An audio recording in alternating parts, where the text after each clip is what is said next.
Good afternoon, everybody. Welcome. First and foremost, is there anybody here from FIU today? No? Okay. We are live from Books and Books here in Coral Gables with the support of the Knight Foundation. We thank them for that. To our internet audience watching, if at any time during tonight's presentation you'd like to order a copy of any of the books that are being presented, you can do so by calling the number on your screen. And you can give us a call here. We'll get a book signed for you, and we'll ship it to you free of charge anywhere you are in the United States. For those of you that are here, please silence your cell phones. I also remind you that the flash photography interferes with the live stream production, so you can take as many pictures as you want as long as you don't have the flash on them. Go to our website, booksandbooks.com. We give you all the information about all the events that come up here at the bookstore. You can give us your email address while you're there so we can keep you apprised of everything that goes on as well at all of our locations.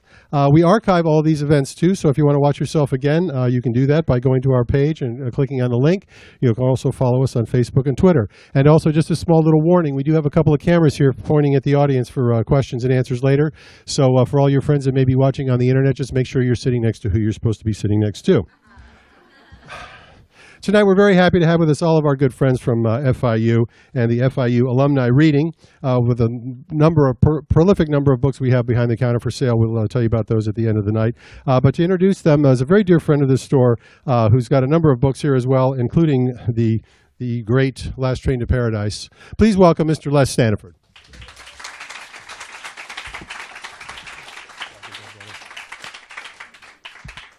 Always a pleasure to be at this store, I can tell you that, and particularly on a day like this. As those of you who have heard me introduce the Student Literary Awards reading up on the North Campus, it takes place every spring, you know what I'm going to say. What I like about this is that everybody in the room today is going to get a glimpse of the literary future. And mark my words, you will be back here in the years to come listening to the people that you hear read today, and you can say, I was here when they had just graduated and were doing the alumni reading on such and such a day. It will happen. As proof of that, what are we up to, 100 books published by our alums to date? So it's a record that I think matches up with any program anywhere.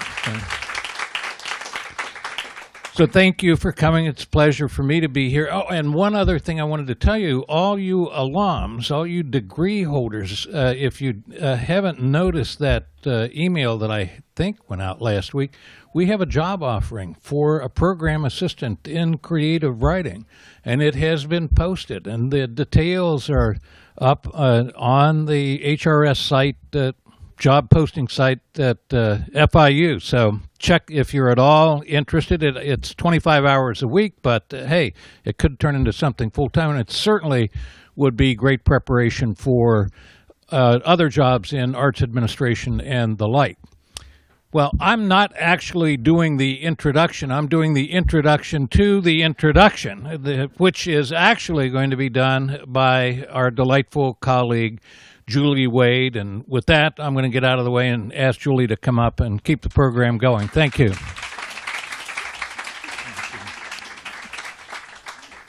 Hi, everyone. Thank you for being here. This is, I believe, my third time getting to introduce distinguished alums from this program. I hope to be doing it for many, many years to come. There's one change to the program. Regrettably, Erica Kennett cannot be with us today, so instead of 8 readings, we will have 7. We will follow the order in the program, and all of the readers will give us about 6 to 7 minutes of their work. Some of these books are new, they're thesis work, and some of these books may be available after the program. So without further ado, I want to introduce the first reader, Anik Ad Babinski, who moved to Miami from Ottawa, Canada in 2012 to study poetry at FIU. Her poems have appeared in or are forthcoming in Best New Poets 2014, Prelude, Cosmonauts Avenue, Sync Review, and elsewhere. She lives in Miami and works as an assistant editor at the American Welding Society's Welding Journal. Please welcome Anik.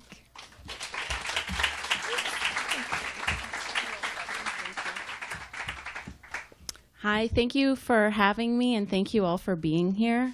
I'm really excited. I remember when, it was just 3 years ago that this is my first reading at FIU, so it's exciting to be here right now. This first poem I'm going to read takes its title from a painting And the painting's title is very long. It's Andrea Heimer's the painter, and she used to be, or probably still is, a writer. So the title is, I'm going to read the title and just start because they flow into each other. They found the boy drinking Mr. Patterson's pool water. The boy was covered in hair and howled like a wolf, so we think he came down from the Yellow Mountain. The snows had started. The peak was gray and cloudy. The first birds landing on the tree line shook off the snow in nervous blue lines across the hill. The boy came out of those lines, a golden streak bright out of the mountain's green vein. He was thirsty. There was a bolt of lightning in his head that told him to do things. The light in his head told him everything was personal. The weather changes, the bird on the tree, the car's lights, all messages from a God that did not exist. He ran through the streets, hitting cars and cats and his own head. Snow had descended on the town. Men got caught in the storm underneath their cars on rolling wooden slats with metal in their hands, rusting. The salt water from their eyes streaming down, just pouring into the street. The town shed tears. Yes, we want to cry with you, we told the boy. But he'd left no trace in the newly minted snow. This next poem is A Golden Shovel, which is a form that we worked on with Denise. In first year, we read Terrence Hayes' Lighthead. And he created the Golden Shovel form by placing every word of Gwendolyn Brooks's We Real Cool along the right-hand side of his poem. So each line ended with one word, and if you read down the line, you read her poem. So we tried these, and mine's been edited, so you actually can't read his full poem, but it began as a golden shovel. So this is called Domestic Disturbance, after Yusuf Kuminyaka's Urban Renewal. Wrecking sleep, the crews of men railed on walls, unable to hold the women, to understand catch and release. The females sparrows, the men without gentle nets, breaking things, clipping wings. They fell into the windows, splinters flew around the sill. We heard blues horn calls for mercy, bloodlines. They took their time to come inside, scattering pigeons, leaving us cooing in our rooms, hanging from the eaves, hoping not to be seen, silent as black cats, mouths full of feathers. We seemed to float over the sounds on the first floor, to hear them as blueprints, our minds sparking like fireworks in empty lots. So since I moved to Miami, something that was new for me was palmetto bugs and cockroaches. So I've gotten kind of used to killing them around the house, but I still kind of get unnerved by them, especially if I see them in the bathtub or something like that. So this is a poem that kind of builds on that anxiety. Control poem. Fill the room with light and action and make it unavailable for other uses. The fast animal in the bathroom dies in a lemon spray with your heart in its chest, stopped beating by now. You wish its would slow some too on your sleeve. You lie in bed, the light on, the sounds of the cold air through a hole in the wall, making things appear in the kitchen. Sure, the animal means something more than a dead thing in the tub. Sure, someone is in the dark, in the room you didn't check before returning to bed. You're not allowed to be scared. You have to get up and check the dark house yourself. You're fighting air. There's nothing there. And back in bed, the same cold wind rumbles things. The animal will be there in the morning, a dried-out mess smelling of cleaning lemon spray and urea. For now, you calm yourself with the blue light and forget you have no power. So I just have 2 poems left. When I go home at Christmas, I think a few years ago, I found an old video camera at my mom's house, and this is about, or it's inspired by the footage I found on one of them. Home videos. Moms murmured morning incantations to her 2 messy lovebirds the year I moved away. Ferdinand and Ella growing, birthing eggs, and forcing digested millet pods and lettuce into their own lavender babies, their inbred, squawking tulip buds. I watched them grow in fast forward from the small foldable side monitor. their grassy nest and the snow piled up to the windows, the salmon pink on the walls, all wound in the camera's spool. That house we left years ago looped over too. I paused the tape on a blurry baby bird eating something green out of my mother's pink hand, and on her lips I can see the songs she sings them as they feed. So this is my last poem, and I just want to say thank you very much for listening, and to my teachers and classmates at FIU. I really enjoyed my time, and I think it's just a great program, so I'm really proud to be part of it. So this last poem is actually written about coming down to Miami from Canada. I bought my first car. It was an old VW Golf, and I was kind of beaten up, and this is about driving it down here. I wanted to find America. Driving long alone, something dormant and electric in these towns. This first rest stop after the border, like an epiphany. The woman inside sells me another phone card. She is kind and calls me hun. Road signs look more sure of themselves here, so I load back into the car, feeling very fast. It's raining hard in the mountains, and my wiper is broken. My car keeps shaking on the downhills. I think of dying in a different country. I pray to God, the one on the money. It's overcast, and I'm driving by a river where men are fishing up to their knees in freedom. I want to try that fish. I want to buy a root beer and an Archie comic. I want to own a keychain covered in stars. Thank you.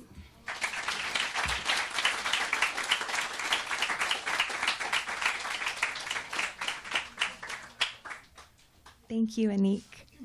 Our next reader is Elisa Albo.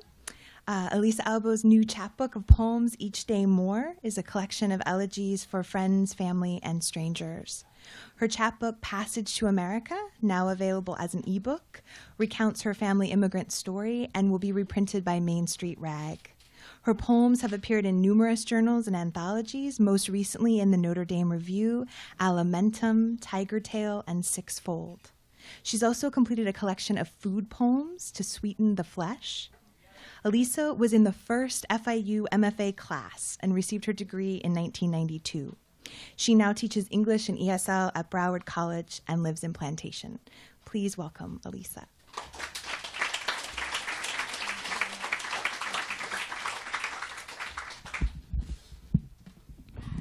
Thank you very much. I'm very happy to be here, and thank you all for coming. As Julie said, this is a collection of elegies, and the book is dedicated actually to Les Standiford and Kimberly Standiford. And the title poem is for Alexander Standiford, and it's called Each Day More. How do we negotiate this one? The utter fragility between here and gone, the thinnest filament. An 18-year-old, your youngest, the baby you cradled, fed with mother fingers, father hands, the boy you photographed to capture and keep still, present. How you fussed and worried, driving him to games, movies with friends, so many lessons, college, away into the world. How do we carry on? How do we look into mother eyes, your father face, the sibling hearts? His life loomed large with yours, buoyed by books, art, food, music, by laughter we gathered each August of his life in the ritual of welcoming new students with the old.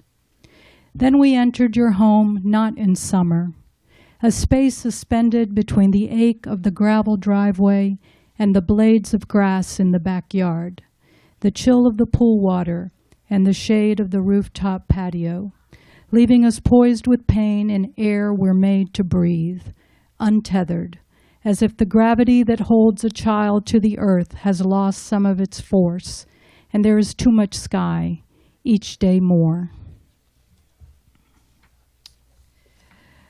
This next poem is, you know how sound can be a trigger for something, and or a beat or a certain rhythm. And this poem is called Tap Tap. Tap tap comes from the closet. Behind the door, nothing. I return to the bathroom sink. Tap, tap, a knock into silence, like air in a bottle recently capped. I walk into the closet, peer beneath dresses hung like deflated bodies, see small limbs, tangled, moving. My young daughters jump out laughing. We're playing with you. They don't know I'm dressing for a funeral. My mind on a colleague, 40 years old, who died in her sleep. They don't know I'm grieving for an old friend, nearly 60, cancer, who taught me teaching, poetry, friendship. The day before, I'd called my husband to tell him about the 2 deaths. He had news, his voice exuberant. My cousin in New York had given birth, twin girls, wet and wailing into the world. Rachel and Rebecca, ancient names, our great aunts. Tap, tap, 2 gone. Tap, tap, 2 here. Tap, tap.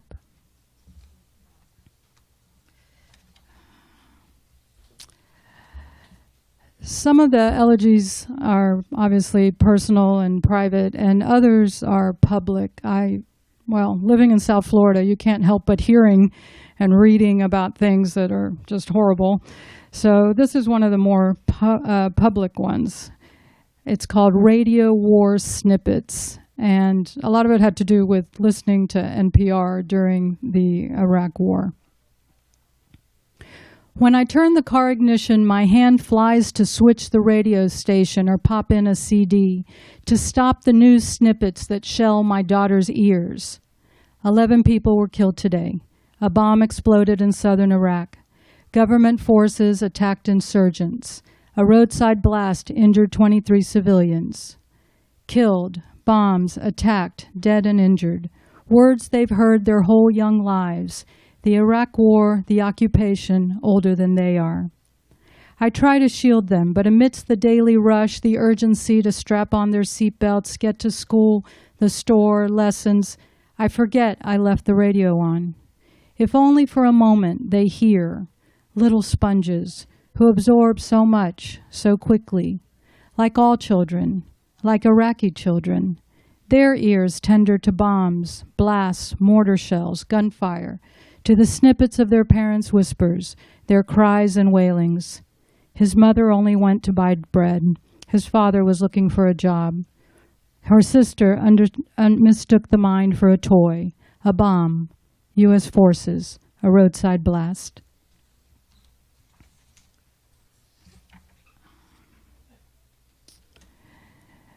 This poem is called Little Kids, Little Problems. My daughter appears in my doorway, long dark hair, pillow messy, her bright, "Good morning, Mommy." She leaps into bed, presses her head hard against my breastbone. I can hear her breathing, her skin as she rubs her smooth leg against mine, her giggle in my ear. When she was an infant, her colicky wailing would cease once she was tucked under my arm in body-warm sheets. Her breathing would grow steady. I'd scoop her up, carry her to her crib. I wanted to keep her all night. Someone once told me, no matter how difficult each stage, enjoy it. Soon they'll be grown, gone. My father says, little kids, little problems. Big kids, big problems. I try to recall that when my favorite lipstick or black permanent marker smears the living room wall. 13 million children in the United States live in poverty. Across the ocean, millions more go hungry each day. Their mothers watching, fathers ashamed. This morning, the sky grew large, gray with rain clouds after too many days of sun. I welcome rain for the sound, the clean smell, the green it creates. I want my daughter to sleep through the night, to stay in her bed. No, I want her to come to my bed, to crawl in when a dog barks, thunder rumbles, or the biker next door revs his engine.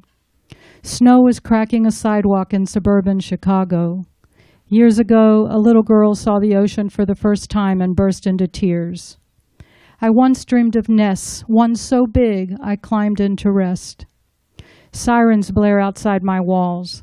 Light enters a stained glass window through a palm tree, a green ocean, and an orange sun blinking from behind nearly transparent clouds.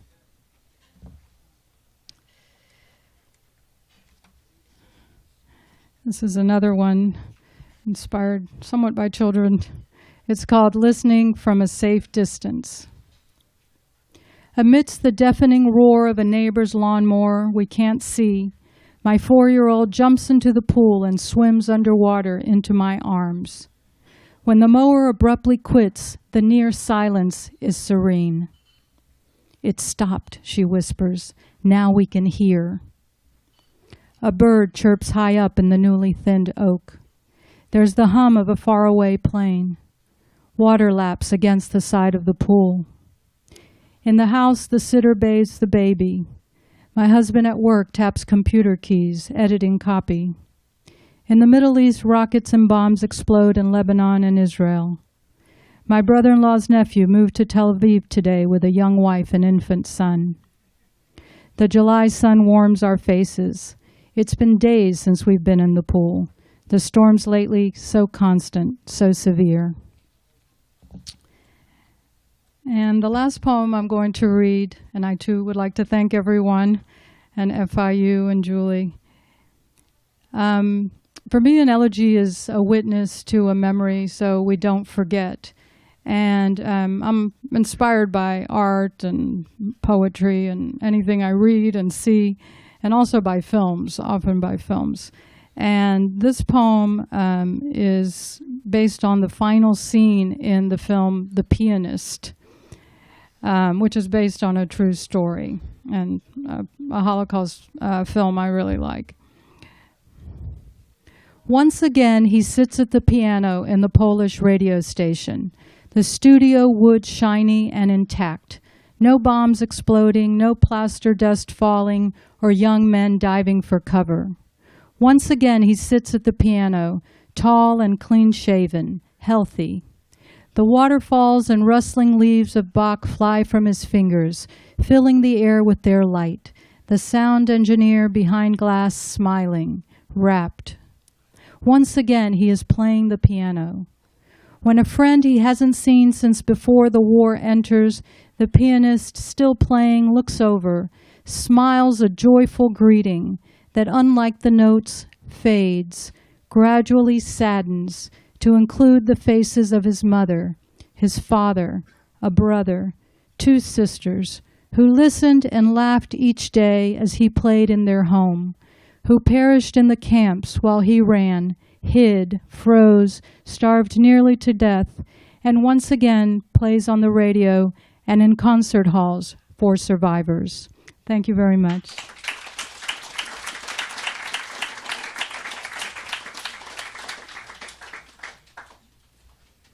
Thank you, Elisa.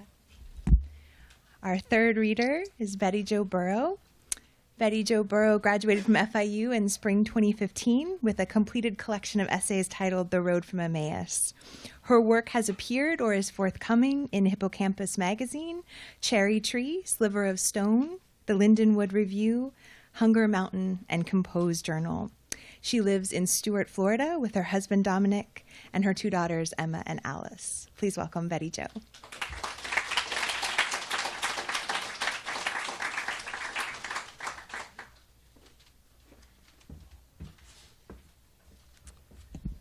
This is a new essay, not part of my thesis work, and it's called Dead Space. I chew the inside of my right cheek while I loop from closet to suitcase. Jeans on the bottom, pajamas next. I'll save the dress for last. What a relief it would be to sob and fling my clothes in a twisted heap, to keen like the Irish women in the novels I used to read, to work my way through an entire box of tissues, soaking them with tears and snot. But my mother, whose funeral I'm packing for, had no appreciation for spectacle and has passed this trait on to me. Perhaps it's because she had 4 teenage daughters at one time and intuitively knew that if allowed, girl drama plus high levels of hormones could combine and possibly blow the roof right off of our house. Our upset was never rewarded with her attention and thus suppressed. And now, when I could really use a bout of hysteria, I can't even cry. Instead, I run my tongue over the shredded skin on the inside of my mouth. I carefully count out the appropriate pairs of underwear, roll and tuck them into the corners, filling the dead space the way my mother taught me to pack. The eulogy is placed in the carry-on. just in case. There are shoe issues. Emma, my oldest, has been charged with carrying her father's dress shoes in her luggage. He's working in Missouri and meeting us in Boston. She has plenty of room, but resents the idea of those big shoes in with her things. Alice, my younger daughter, disapproves of my shoe choice.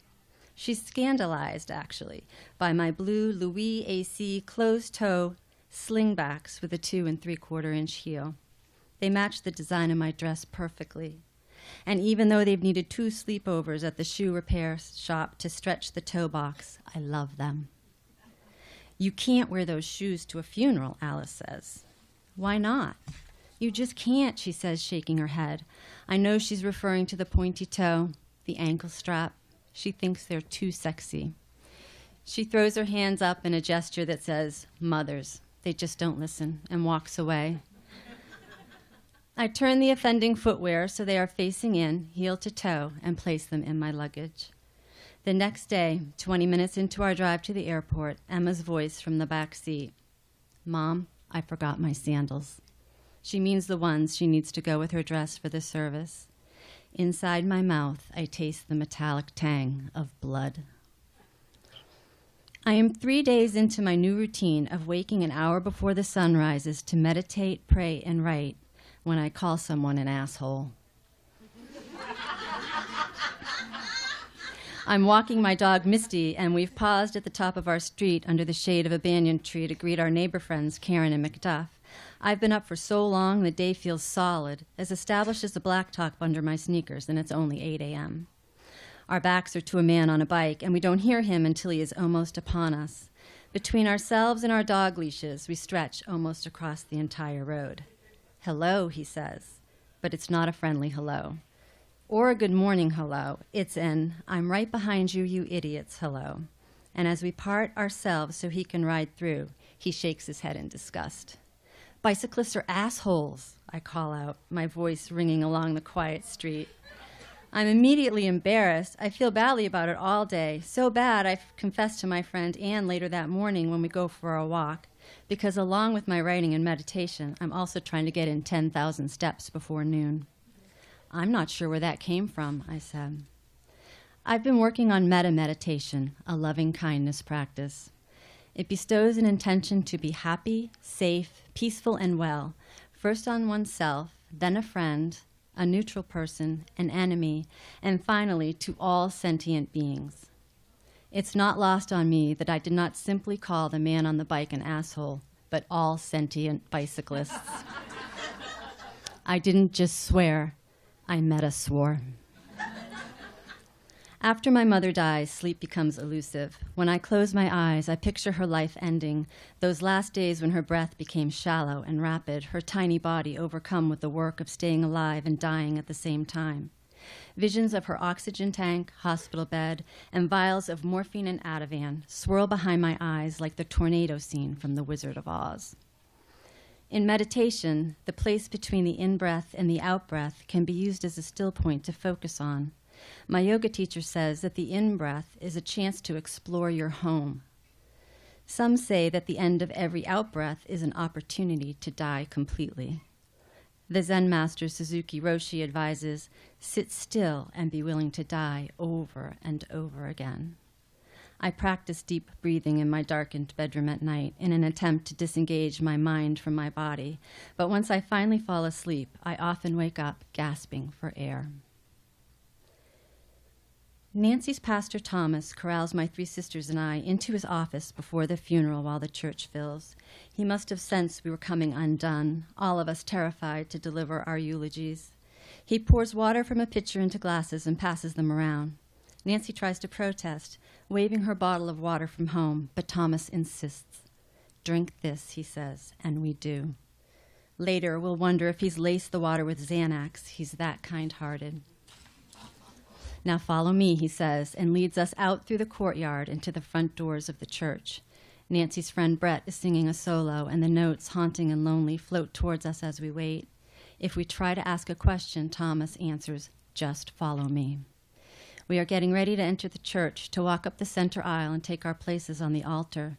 Just before we step inside the vestibule, Thomas turns to me and says, those shoes are fabulous.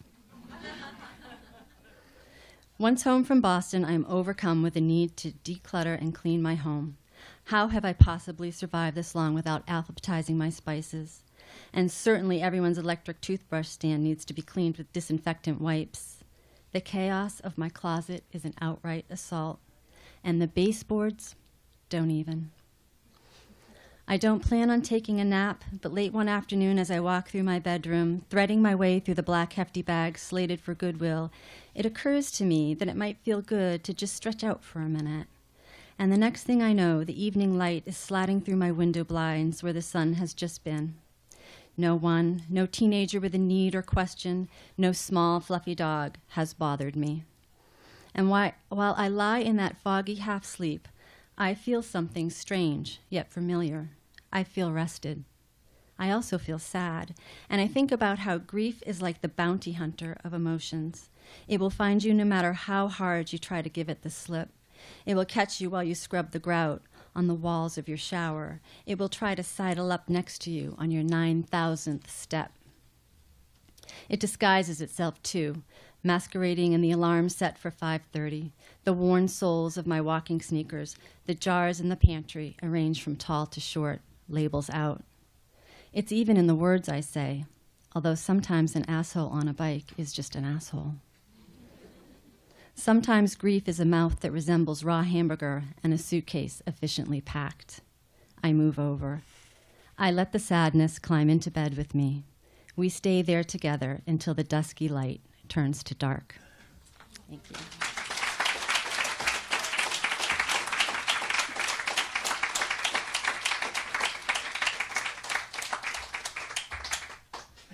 Thank you, Betty Jo. Our next reader is Kathleen Chambliss. Kathleen Chambliss is from Miami. She graduated with her MFA in poetry from FIU. She is also a visual artist and activist. Kathleen facilitates popular education anti-oppression workshops with Miami's grassroots organization Seed 305. Her work has appeared in MPC's 10-Cent Journal, A Touch of Saccharine, 2014 Storm Cycle, Guerrilla Press, the Electronic Encyclopedia of Experimental Literature, Highlight Magazine, and the Mindless Muse. She was a poetry finalist for the Bellingham Review's 2014 Parallel Award for Poetry. She co-authors a queer feminist zine called Fallacies. Please welcome Kathleen.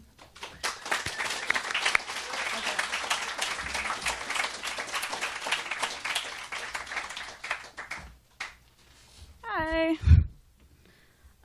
The first poem I'm reading is called Autobiography. Once upon a time, I was a shell, a crustacean, a cicada's exoskeleton, left behind on a blade of dead grass, a shedding, translucent snakeskin sloughed off by the thorns of a bougainvillea. Even my eyelids shed, little plastic glasses left behind as if to say, yes, I once existed. This was me. You can keep me in your pocket or press between the pages of your journal if you please. But where, who, and what I am now belongs only to me. This next poem is called For a Minute There, I Thought We Could Have Been Happy. In a trailer park in a desert, Lassie met her first coyote. The coyote bowed down to her, his ears perked up and bushy tail wagging. She looked in his eyes and saw how they were silver with glimmers of honey. She couldn't help but curtsy and give him a playful bark, as if to say, I dig you too, my dear. He gave her a smile full of fangs so sexy. I dare you to follow me. He dashed off into the ravine, and she sprung after him. She got to the bottom where he disappeared into a forest of prickly pear cacti, their fuchsia bulbs glowing like Chinese paper lanterns. The sunlight was so bright she could only see by squinting. Suddenly, she was slammed on her back, 4 coyotes ripping out her entrails and laughing, dragging her innards through the sand, snagging on the spines of the cactus branches. Coyotes only pretend to play like other dogs when they're starving. This one is called America. Albert Einstein appreciated honeybees, their hexagons and dances of isosceles. He knew if they died, so do we. And in the crops, I see the cropsy, the boogeyman, Monsanto, Agent Orange's dad, maker of mechanical vegetable inseminators, barotrauma barbaric, air pressure presses, puny bat hearts, pitter, patter, pinch, explode. Cell phone radiation, echolocation, clutter, wings flutter, echolocation, jam, ban, fish, in the river, eating genetically modified chicken litter, 5-legged, 7-eyed, dolly sheep, eating peeps, here critter critter, Little Miss America, baking cake batter from a bukkake bowl, all alone, poor thing, blighted by the society that jacked off to her.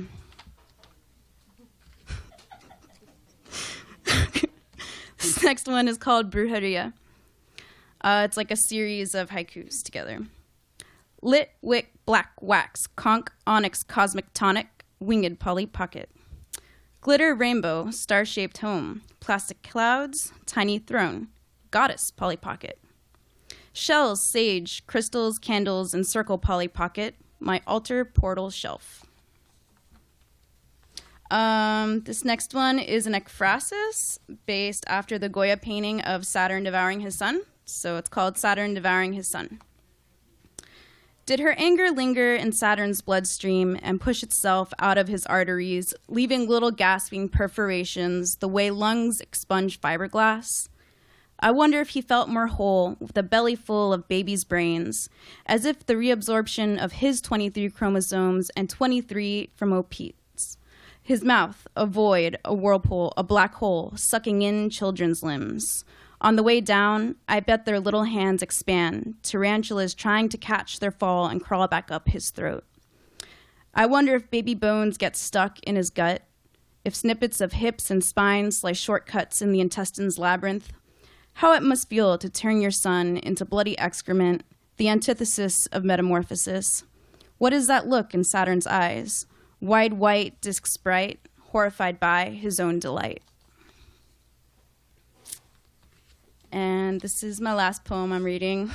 It's called Egyptian Fairy Voodoo.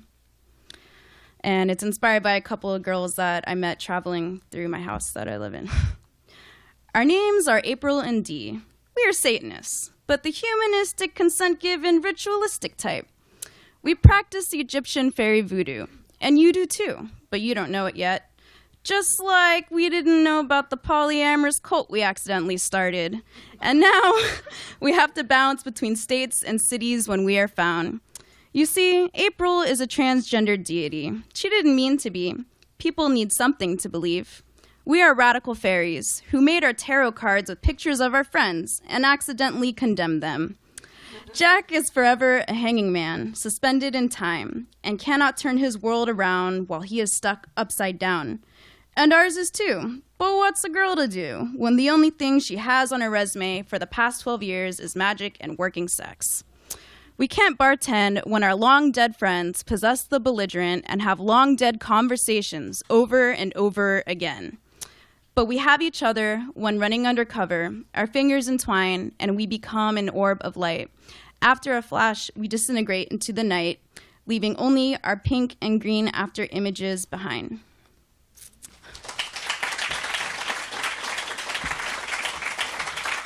I just wanted to give a special thanks to Julie and also to Denise because my book would not have come together if it wasn't for you.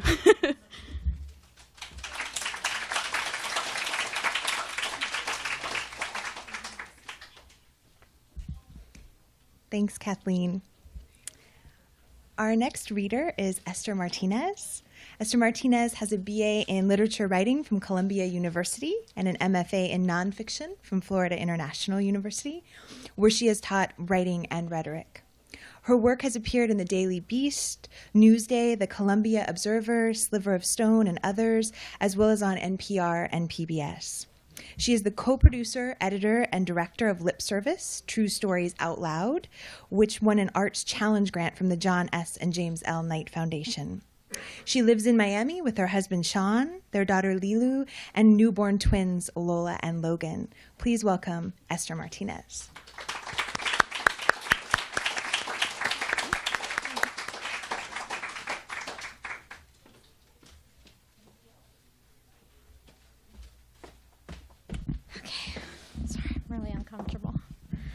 Hi. I don't know most of you because it took me all 8 years to finish the program on account of I spent the last 3 having 3 kids. So I was going to read something else, but since I think this is mostly a new crowd for me, I am going to read from the Lip Service Anthology, which was published last year. It's called Badass. And I had failed to include it in my bio because I can't remember most things because I have 3 kids. So this is called Born Again Again. Oh, and also Lip Service is having its next show October, and we're collecting submissions. It's true stories at the Miracle Theater. So I think these are going around. The baptismal pool at First Baptist Church of Fort Lauderdale is the size of a large jacuzzi, but without the bubbles. I stepped down into it where Pastor Jeremy was waiting. We were both wearing floor-length baptismal gowns like choir robes. Mine was pure white. We faced the crowd. There were about 2,000 members that day, typical for a Sunday. And as I scanned the pews, I felt grateful. Grateful to have found my faith. Grateful that the pool was heated. I'd been there before, not in that pool, but at that moment in that ritual, which was supposed to change my life forever. I was about to be born again. 16 years earlier, when I was 16, most of my peers were experimenting with normal things like drugs and sex. Me, I was experimenting with the Holy Spirit. I hated my life, like most teens. But when I say my parents were crazy, I don't mean they were overbearing. I mean, when my mother grounded me, she kept me home from school. I mean, there was a daily fight in my house, which usually ended with a visit from the cops and my mother on the hood of the car howling and crying and begging my stepfather to stay. I mean, when I was finally allowed to have a boyfriend, he caught a fist in the face, protecting me from my stepfather. Then the same boyfriend who'd acted as my only protector, my first everything, dumped me for my best friend. My mother, who was grieving her own breakup, said we needed a fresh start. So we moved from Miami Beach to a house in Opa-locka. You guys know Opa-locka? Okay. The house had metal bars on the windows. My mother and my stepfather divorced, then remarried each other. My older sister turned 18 and moved out. I felt entirely alone. And I had acne.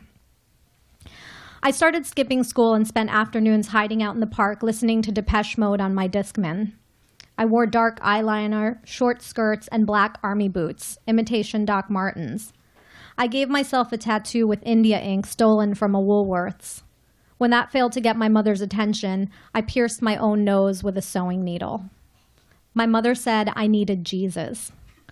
She dragged me to a Pentecostal church. She said if I knew what was good, I wouldn't put up a fight. And I didn't. The Church of New Life was on the second floor of a small strip mall in Hialeah. We didn't exactly fit in. The women of New Life were humble and soft-spoken and didn't wear makeup or nail polish. The pastor was a sweet woman who reminded me of the fairy godmother from Cinderella, stout with gray hair, naturally pink cheeks, and pillowy arms. The first time she hugged me, I trusted her. The service was pretty unremarkable. Simple worship songs followed by a reading of some passage from the Gospel of Luke. But then, during the closing prayer, Pastor Isabel began calling on the Holy Spirit. Everyone closed their eyes. And all around me, the congregation stood with heads bowed, whispering prayers. I kept my eyes open. The pastor's pleas grew louder, and occasionally a congregant yelled out, "Hallelujah!" And the whispering intensified until it felt like a wind blowing through that small room. And then the pastor's words lost their shape, and she began crying out, Sa rebede kabaho harakashkulu kundalaria keshkutukule sala meshkukul sare. I was scared. Women who'd been meek and mild before the service started to shake and shout, and one of them fainted, and the whole room erupted with this strange babbling. My mother peeled one eye open, leaned into me, and whispered, "They're speaking in tongues." If there's a language in heaven, shouldn't it be Dante's Italian? Now that is a beautiful language. Glossolalia, the term for speaking in tongues, is not pretty. The words, if you can call them that, are all ers and phlegm sounds. So why did it move me? Because I sensed there was something primitive taking place. Something was being communicated to my soul, even if my brain didn't recognize the sounds. Because I trusted Pastor Isabel. Because I needed to believe in transformation. It's happening.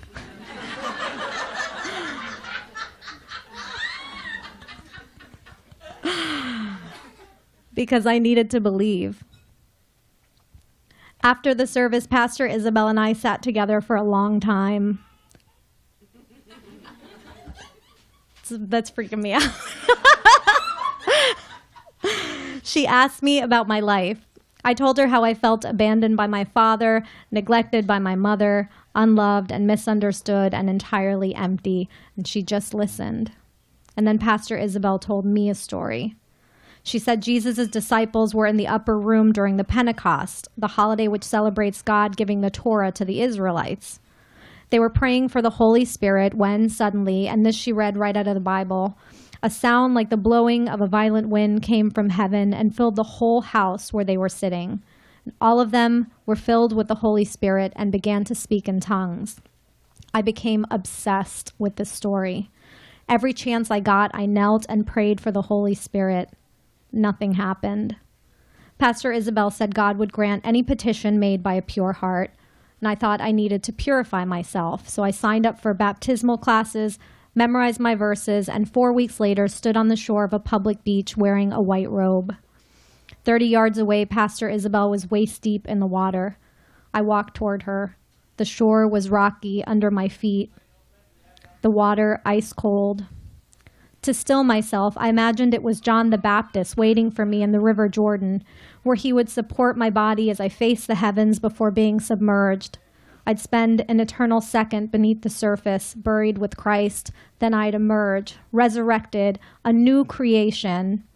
And there would be the Holy Spirit hovering over my head in the form of a white dove. And heavenly trumpets would blast, and angels would sing, and all my acne would be gone. Pastor Isabel interrupted my fantasy. She dipped me back before I was able to pinch my nose shut. Salt water rushed into my nostrils and my eyes, and I forgot to pray for the Holy Spirit, and before I realized it, I was out of the water and people on the shore were clapping and shouting. Pastor Isabel looked at me and smiled. I scanned myself for Holy Spiritedness. I wanted to say something inspired, something in tongues, but all I could think of was Lionel Richie's All Night Long. Tamboli de se de moya, hey, jumbo jumbo. I didn't say anything. The Church of New Life had failed to deliver on its promise. Shortly after my baptism, I stopped attending. 2 years ago, I joined a Baptist church. I was in a similar place as the 16-year-old me. I didn't live with my mom anymore, but the man I thought I would marry had dumped me. They say God loves a broken spirit. Maybe he also loves a broken heart. Again, I needed a new start. I signed up for another round of baptismal classes. The difference is this last time when I looked at the waters, I didn't expect miraculous transformation. I knew the only change that would result from my baptism was the change I was committing to make within myself. Before my second baptism, I thought of Pastor Isabel, who, in a strange way, put a promise in my heart. I don't believe in speaking in tongues. I think it's crazy. But I believe wholeheartedly that she believed it. I believed in her. And in this world without proof of anything supernatural isn't the real magic that any of us manage to believe at all. Pastor Jeremy placed a hand on my shoulder. We prayed. He dipped me back. And this time, I remembered to pinch my nose. Thank you.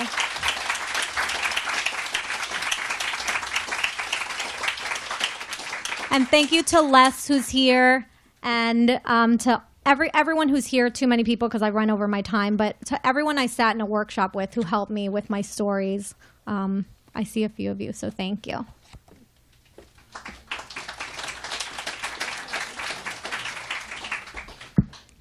Thank you, Esther. Our penultimate reader is Laura Mcdermott Laura Mcdermott is the founder and executive director of Orange Island Arts Foundation, a literary arts organization. Mcdermott studied creative writing at Florida State University, received her MFA in poetry from Florida International University, and is a tenured assistant professor of English at Broward College. She was the recipient of the 2014 Wells Fargo Endowed Teaching Chair. As a member of the Miami Poetry Collective, Mcdermott's poems are regularly featured in its Scent Journal series, a modern anthology of Miami poets.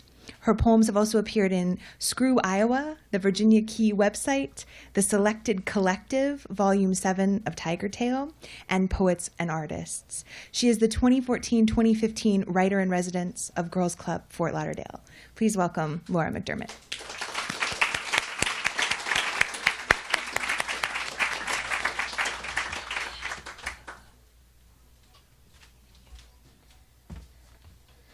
Good afternoon. Thank you, Julie and Les and everybody for being here. It's so nice to be with family. Elisa Albo, as she was saying, graduated in 1992. I graduated in 2007. And it's always nice to come back to these events because we're all family. No matter what year you're in the program, you're always a part of the mix. And I'm also very honored to be reading with this whole list of great female artists who have been reading. So I'm going to be reading from my new book, which is out this week. I actually have on the shelf over there. So pick up a copy, please. And this thing is going on and off all day. So hopefully you guys can hear me. So Visions on Alligator Alley, it is an ekphrastic story in verse. I had the honor of being the 2014-2015 writer in residency at Girls Club Fort Lauderdale. And the project I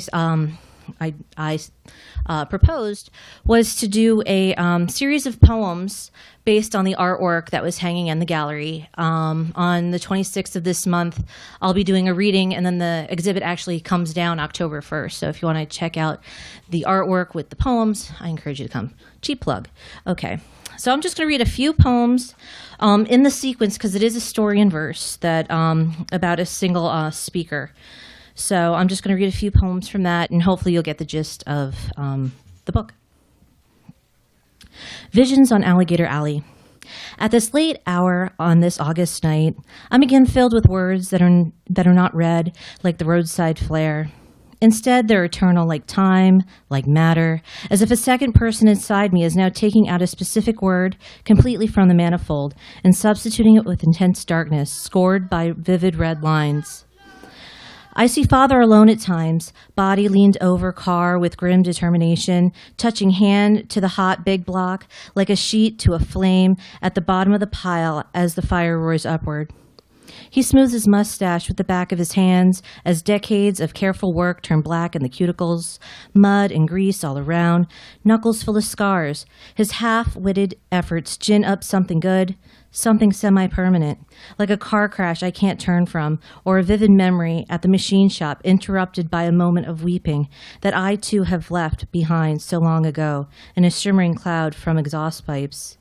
My words are not sad but bitter, for all sweetness was cast out the window on this desolate drive with love of a father. They flutter in a final breath and then fall from the sky like an acidic rain. The shadows on the asphalt through these Everglades imply my origin, revealing my lane is really one way. For so long I've sat idling halfway between the drainage ditch and the stars. From the driver's seat, I focus on the grasses. I focus on the reptiles. I focus on my father, a mirage in the passenger seat. The sun is perched in the horizon and my side views bursting with the phosphorescence of Independence Day. No other will tailgate my shadows. No one else will sleep in my dreams. This is the emancipation power of nonsense. Parkway Auto Parts. I remember the machine shop your rebuilt transmissions and carburetors, inventory of belt boxes and Quaker State oil, centerfolds of bikini girls, grease-stained handprints and holes in the corner where I stacked Budweiser cans to make homes and tunnels for my spark plug people. The gumball machine Outside, the parts room filled with peanut M&Ms, a water cooler by Bill's office door, and how I drank the summer of '87 over and over from a paper cone cup just to watch the bubbles fart to the surface. That was the year I started kindergarten. You called Mama nothing, and she found a job the next day. I remember lying next to you one time on the creeper under a red 67 GTO. You told me that oil was the lifeline of the vehicle. And I wondered then, as I do now, about the harsh words you pushed out the car door when cheap American brew flowed through your veins. You've forgotten how many beers you could handle in an hour, or the handprint you left next to the poster where you propped yourself up after chugging all those cans. You've forgotten your car passion, or how you can fix anything except Mom. Although I'm the only girl I know who can change my own brake pads or set my own rocker arms, I still don't know what my lifeline is.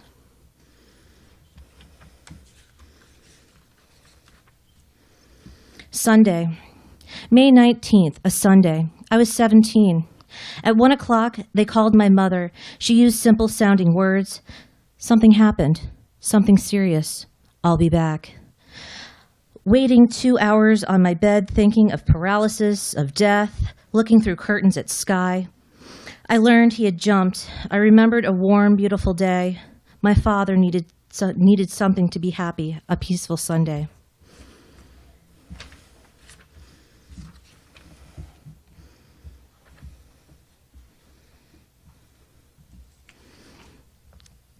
My Common Book of Prayer, poem number 1, for Walter.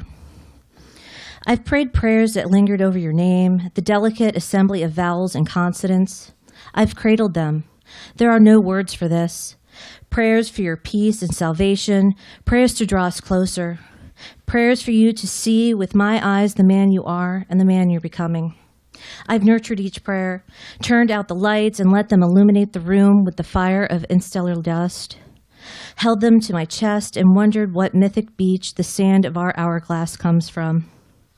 What we use every day to open envelopes is something much nobler, the curve of your cheekbone, explosive ideas, exact use of cologne. At night, I put my ear to your ear and listen to the echo of your dreams while I pray. I pet your collarbone. What are you thinking? I whisper in a language of touch and a dialect unique to us. I watch the sheets gently rise, hoping the slant of light will make you turn over. It's always then our long highways slide out of my hands. Maybe it's the fault of our language, but my prayers are innocent and pictorial. My prayers speak for us side by side, leg over leg, puzzle-pieced, and you, sound asleep, finger my prayers like Braille. You asked me once why I'd never written poems for you, and I said it was because you never pissed me off enough. But the truth of the matter is, I've been too busy writing prayers for you.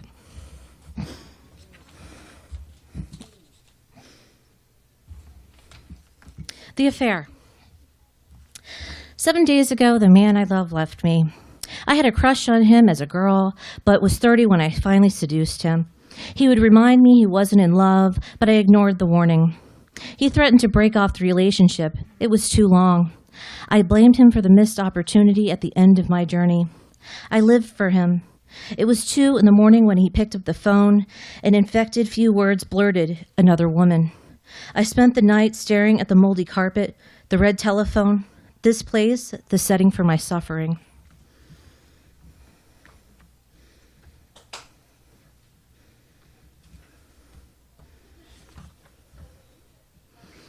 Reflection at 9:38 a.m.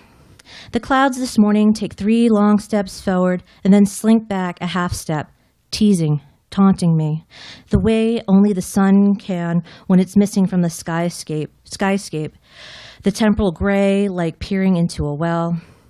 The inhale to all these exhales might catch a glimpse of my reflection in the scatter of twinkling pinholes poke through the smog's cloak. Together we cover all distance as we begin to make sense of these moments.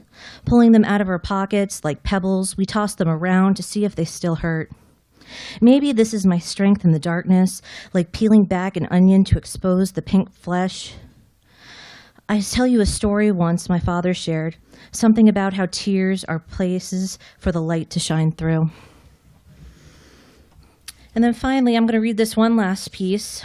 It is actually the first poem I ever wrote. It is by request of Jan Becker, which, if you know anything about my household, when Tijuana asks something of you, you do it, according to Baby Jordan. So I will end on this piece, which I will say it was a piece I ended on in 2007. And at the end, I remember Mitch come running in saying, "You can't say those things over the microphone." So let's just hope things have changed since then.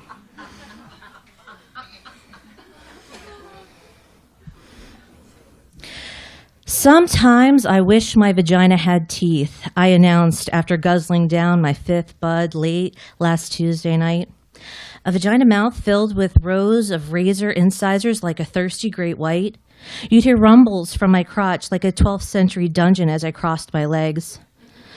Like the Venus flytrap, I would lure men into my little shop of horrors with my delicate petals and sweet aroma. I would part my thighs, caress my breasts, and let out inviting moans and sighs. After a few thrusts with his love stick, my sweet smile would turn down. My vaginus carnivorous would clamp down on his dick like a vice, mercilessly tearing through foreskin.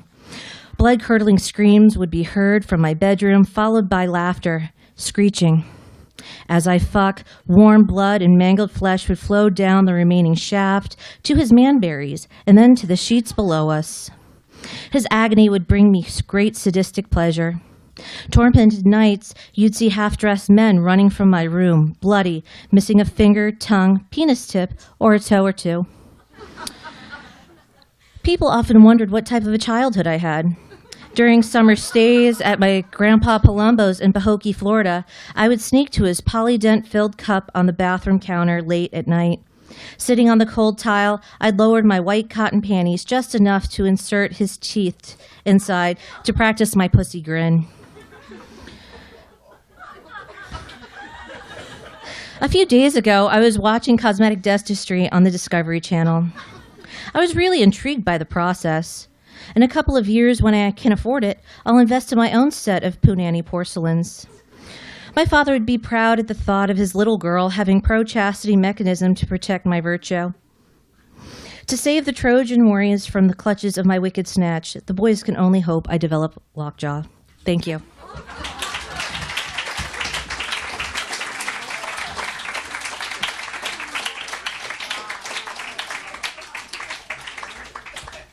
Thank you, Laura. Our final reader this afternoon is Jennifer Mccauley. Jennifer Mccauley is a graduate of Florida International University's MFA program, where she was awarded a James L. Knight Fellowship in Fiction. She is also an associate editor of Origins Literary Magazine, a reviews editor at Fjords Review, a temporary fiction editor at Sliver of Stone, a contributing editor at the Florida Book Review, and an intern at the Missouri Review. Her work can be found in a variety of print and online journals, including most recently Literary Orphans, For Harriet, Deep South Magazine, and The Boiler. Presently, she is a PhD candidate in creative writing and literature at the University of Missouri. Please welcome Jennifer Mccauley.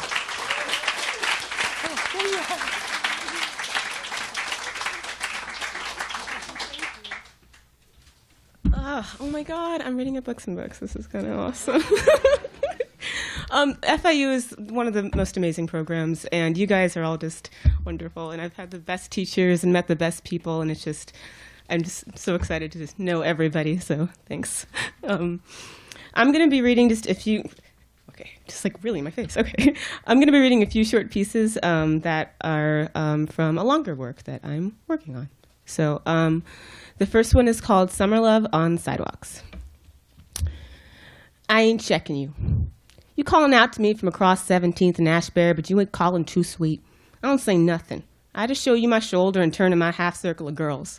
They throw you a third finger and wiggle their double drop earrings.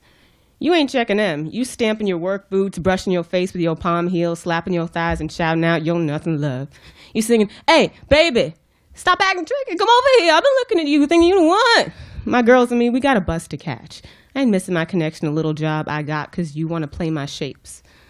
My girls and me, we've been hearing you and your boys talking about our girl shapes, about our smooth and tight places, about the hips you want to drum, the nipples you want to pluck, the bot hair you want to tug and strum. Boys like you are always trying to warm us up with your hot dreams. We ain't checking you. Remember when a boy like you came and snatched one of our girls last winter? We saw you buying her mint cream cones, saw you scooping summer season into her mouth. We saw you kissing her shy cheekbone, heard your siempres and trastames. Remember how you loved our girl fouled and threw her back, hollowed out and soul bruised? Remember you blamed her, said she was too thin-chest or fat-legged, while you were switching your eyes to some other gal's wobbling ass? Our mamas and Tia's been warning us about you since we were babies. They've been saying, careful, careful, and cuídate, cuídate, mija, since we first pulled on satin dresses and pledged to be princesses. They love boys that gave nothing love too, and that bad love got 'em fat with baby or red in the mind. So when the bus pulls up and you still shouting my name, saying, yes, yes, you the one I want, I ain't checking you. I ain't noticing the waves or rolls of your night hair, your quick flash of dimple or slick small teeth. I ain't checking you. Not me. My girl on the left, she getting on the bus with us. She cutting her eyes at us and then looking at him. Now he calling her name. We claw for her, but she's taking off across the street. We crying for her, but she's following the sound of your ugly voice instead. The next one is called, it's the City Girl theme. So the next one is called The Girls Who Get Off the City Bus. There are babies in our bodies. We look heavy, but our eyes are light stuffed. We get off the 71A, bound by elbow and hip, and we get off laughing. Passers-by guess our ages. We know we're too young. We know about sin and we know about color. We know what it means to have bellies egg-shaped like this, with skin blue dark like this. We think about tucking our heads down, but we don't. We flick our mouths up. We laugh about some boy acting tricky. We catch dying snowflakes with our bottom gum. We imagine ourselves growing fatter and wider until there's nothing left on these streets but our enormous stomachs and our hot new mama love. With these black bodies, big as God and filled with all kinds of delicate weather, we're happy that we can create something as beautiful as life. This is the last one because it's short. Ghost of Dead Boy Street. So you don't know me. I've been ghosting here longer than your history remembers. My blood is patterned on the soil underneath your unswept cement. You don't know that now. You treat my body like it's devil black, like it's soft to time. You've never seen my body as it is, bountiful, blazing, bronzed by God. I'll tell you what my body ain't. My body ain't a thing to be tucked, blue and swollen under a scramble of snow. My body ain't a thing to be found. Nobody should have to see my little boy picture on the midday news. Nobody should have to remember whether I like double mint or bazooka, whether I chewed on cigarette tips or wore my jeans with a leather belt. My body is not a thing to be tossed or treated. It's a thing made to squeeze a mama waist or to snatch up tamarindo or to just run out running alive. I'll tell you this. You cannot stuff this life in a house. You cannot manacle this life or hurl it into a little shadowed room. My spirit is steaming up through sidewalk cracks and hay grass, through the high roofs of corner markets. Before you came for me, you should have known this too. If you take this body, the spirit ain't gonna float up to God and forget you. Nah, my spirit is huffing. It's puffing. It's hurting your glass. It's sleeping sweet in your daughter's bed. See, it's breathing. This is a warning. This dead boy spirit can breathe, breathe, breathe. And that's all I got. Bye.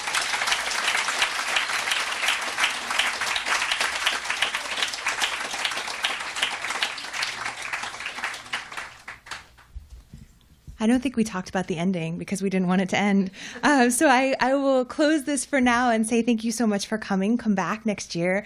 There are books on for sale from Elisa Albo and from Laura Mcdermott, and I'm sure they would be happy to sign them for you. There's also a reception with food and libations ahead. So thank you so much for coming. Please stay around.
you.